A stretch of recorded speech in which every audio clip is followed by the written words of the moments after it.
After my twin sister learned that I had saved a handsome alpha, she dyed her hair blonde like mine and sprayed herself with my perfume, pretending that she was the one who saved him. As a result, the alpha successfully became her boyfriend. However, at the alpha's inheritance ceremony, he discovered that I was his fated mate. I grew up in my sister's shadow. When we were born, our parents were thrilled. Twins were a blessing, after all. But from the start, she was the star. Natalia's dark hair and blue eyes were a dream, while my blonde hair made me strange to others. And when I was sickly as a child, always needing medication, I faded even more into the background. My parents were amazing pack doctors, but I never had the same natural talent as Natalia. She was perfect and everyone adored her. I was just average. When we were 13, something happened that made our differences even clearer. She shifted into a wolf. I was left watching, unable to transform like most wolves her age. My parents' disappointment was subtle but palpable, and so, I was cast further into the background. Then, he came into my life, Falco Lark.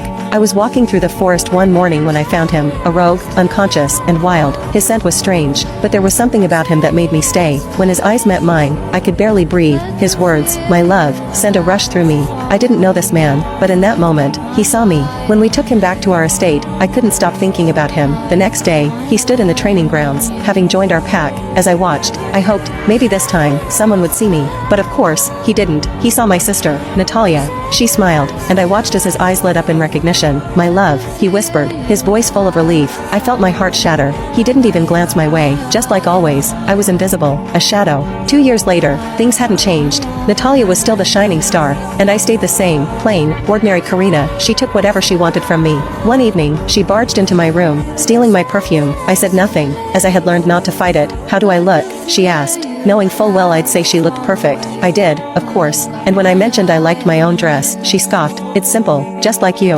I swallowed the sting, smiled, and went downstairs. At dinner, I noticed the chocolate cake from Lenara Bake Shop. It was Natalia's, of course. My mom made sure of it. Even when it came to the little things, she was always first, but I was used to it. We went to the party afterward, where everyone fawned over Natalia. I hung back, ignored as usual. My dad reminded me not to make trouble for her, and I stayed quiet, avoiding the attention. Falco's official acceptance into the pack as alpha heir was the highlight of the evening. The moment he entered the garden, he drew all eyes. He was breathtaking, tall, strong, and impossibly handsome in his black suit. I couldn't stop looking at him. Don't look at my boyfriend like that, Natalia hissed in my ear, snapping me out of my trance. Her boyfriend? I quickly looked away, my cheeks burning. As the ceremony wrapped up, I slipped away from the crowd, seeking peace behind the house. That's when I smelled it, his scent, a warm, woodsy fragrance. My heart raced as I followed it, only to find him standing there, waiting.